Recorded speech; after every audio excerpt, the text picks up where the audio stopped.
Subscribe कीजिए हमारे YouTube channel को और नए वीडियो की अपडेट तुरंत पाने के लिए दबाइए बेल आइकन।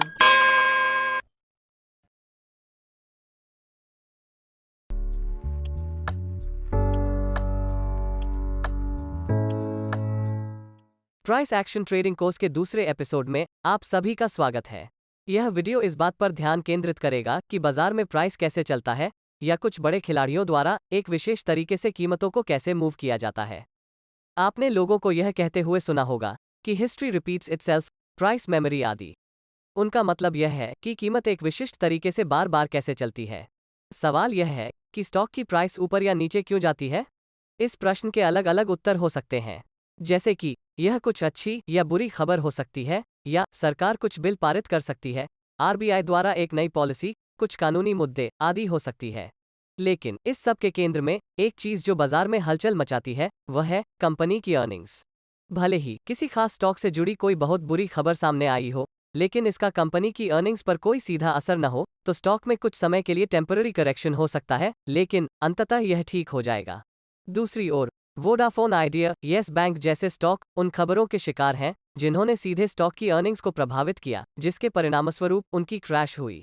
शेयर बाजार में सामान्य तौर पर मुख्य रूप से दो खिलाड़ी होते हैं। पहले रिटेलर्स हैं और दूसरे हैं इंस्टीट्यूशंस।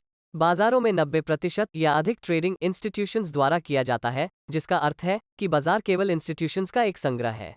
इंस्टीट्यूशंस में mutual fund houses, banks, brokerage houses, insurance companies, pension funds, hedge funds आदि शामिल हैं।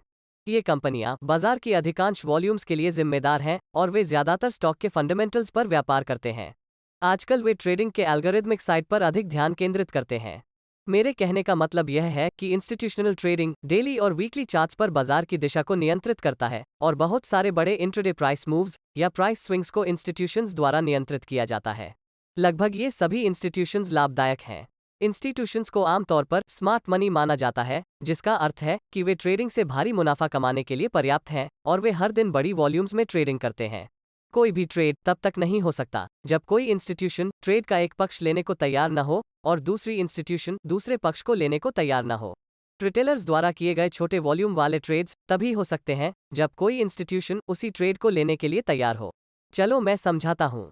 यदि आप एक निश्चित प्राइस पर खरीदना चाहते हैं तो बाजार उस कीमत पर नहीं पहुंचेगा जब तक कि एक या अधिक इंस्टीट्यूशंस भी उस कीमत पर खरीदना नहीं चाहते।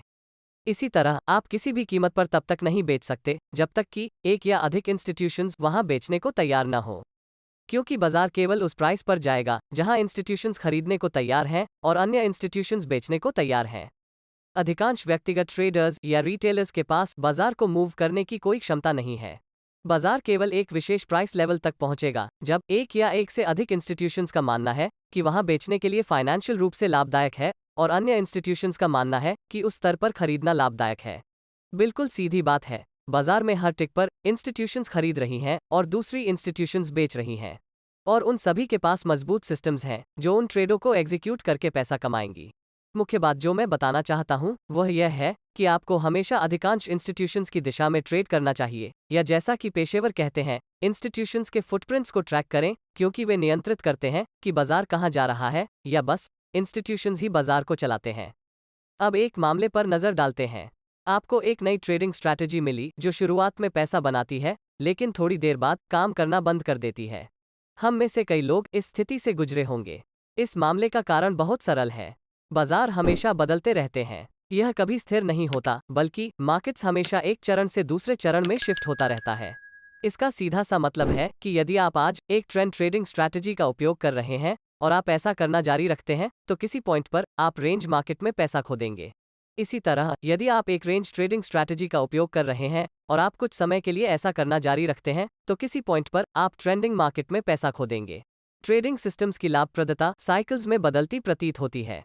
ऐसे समय होते हैं जब ट्रेंड फॉलोइंग सिस्टम्स अत्यधिक सफल और लाभदायक होती हैं। फिर बाजार ट्रेंडिंग से रेंज प्राइस एक्शन में शिफ्ट हो जाता है। तभी सभी ट्रेंड ट्रेडिंग सिस्टम्स लाभहीन हो जाते हैं और अनुभवहीन ट्रेडर्स नुकसान करना शुरू कर देंगे। यही कारण है कि आप एक ट्रेंडिंग मार्केट के दौरान बहुत से नौसिखिया ट्रेडर्स को अपने P&L के बारे में डींग मारते हुए देखते हैं, और जब एक रेंज मार्केट आता है तो वे गायब हो जाते हैं। कुल मिलाकर बाजार 3 चरणों में चलता है। पहला अप ट्रेंड या एडवांसिंग फेज है। दूसरा डाउन ट्रेंड या डिक्लाइनिंग फेज है। तीसरा कंसोलिडेशन फेज है। कंसोलिडेशन फेज को आगे दो भागों में वर्गीकृत किया गया है, एक्यूमुलेशन फेज और डिस्ट्रीब्यूशन फेज। आइए देखें कि बाजार एक चरण से दूसरे चरण में कैसे बदलता है। हम एक्यूमुलेशन फेज के साथ शुरू करेंगे। एक्यूमुलेशन फेज तब होता है जब बड़े इंस्टीट्यूशंस किसी विशेष स्टॉक को खरीदना शुरू करते हैं। ये इंस्टीट्यूशंस भारी मात्रा में धन का सौदा करती हैं, इसलिए उनके ऑर्डर साइज या ऑर्डर क्वांटिटी बहुत बड़ा होने का अनुमान है। जरा सोचिए, अगर वे इतनी बड़ी मात्रा में एक ही ऑर्डर में खरीद लें तो क्या होगा? कीमतों में अचानक रिएक्शन होगी और कीमतें तेजी से बढ़ेंगी। स्टॉक में पर्याप्त लिक्विडिटी होने पर ही वे एक निश्चित कीमत पर बड़ी मात्रा में स्टॉक खरीद पाएंगे। यदि ऐसा नहीं होता है तो ऑर्डर्स को उच्च कीमतों पर एग्जीक्यूट किया जाएगा, जो बदले में इंस्टीट्यूशंस की लाभप्रदता को कम करेगा। लेकिन वे ऐसा नहीं होने देंगे, इसलिए बल्क ऑर्डर्स देने के बजाय इंस्टीट्यूशंस छोटे छोटे ऑर्डर्स सावधानी से देते हैं। इसे पोजीशन बिल्डिंग कहते हैं। इससे हम यह निष्कर्ष निकाल सकते हैं कि एक्यूमुलेशन फेज के दौरान इंस्टीट्यूशंस धीरे धीरे और चुपचाप अपनी पोजीशंस का निर्माण कर रहे हैं। एक्यूमुलेशन फेज के दौरान बाजार रेंज बाउंड बने रहते हैं और ट्रेंड ट्रेडर्स को नुकसान का सामना करना पड़ता है यदि वे अचानक से एडजस्ट नहीं करते हैं तो। अब सवाल यह है कि आप एक्यूमुलेशन फेज की पहचान कैसे करेंगे? आमतौर पर एक्यूमुलेशन फेज कीमत गिरने के बाद होता है या बस यह डाउन ट्रेंड के बाद होता है। एक्यूमुलेशन फेज को ऐसे क्षेत्र के रूप में भी देखा जा सकता है जहां वॉलेटिलिटी कम है या बुल्स और बेयर्स के बीच इंटरेस्ट की कमी है। आइए अब आप ट्रेंड या एडवांसिंग फेज को समझते हैं। अप ट्रेंड आमतौर पर तब होता है जब कीमत एक्यूमुलेशन फेज से बाहर ब्रेकआउट हो जाती है। अब हम सीखेंगे कि अप ट्रेंड के दौरान क्या होता है। पोजीशन बिल्डिंग के बाद इंस्टीट्यूशंस बाजार को ऊपर ले जाती हैं। इस दौरान बाजार में बुलिश का सेंटिमेंट है।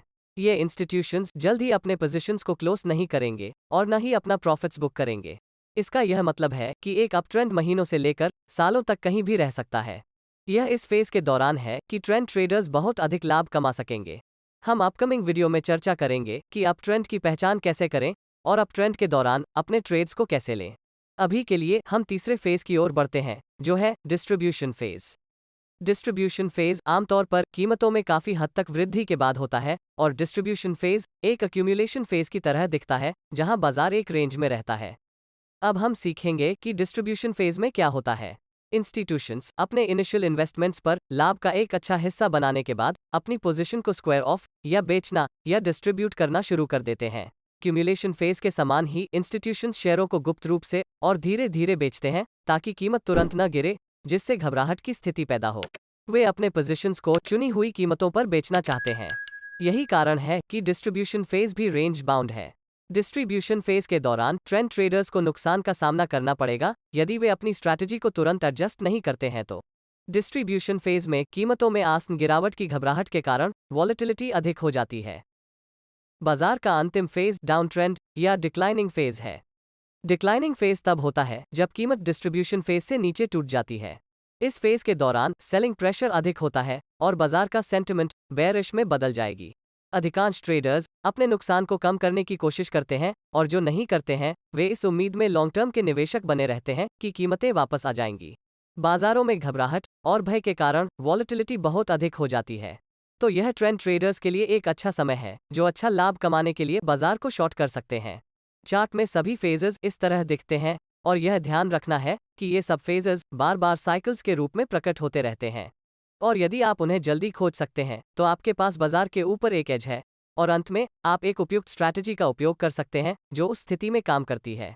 हम आने वाले वीडियोस में विभिन्न ट्रेंड ट्रेडिंग और रेंज ट्रेडिंग स्ट्रैटेजीज के बारे में विस्तार से बात करेंगे। हम यह भी समझेंगे कि बाजार की बदलती परिस्थितियों के अनुसार अपनी ट्रेडिंग स्ट्रैटेजी कैसे तैयार करें। मैं इस वीडियो को यह कहकर समाप्त करना चाहता हूँ कि कभी कभी फ्लेक्सिबल होना हमेशा अच्छी बात है, क्योंकि बाजार हमेशा फ्लेक्सिबल होता है। मैं आप लोगों से अगले वीडियो में मिलूंगा। तब तक के लिए गुड बाय।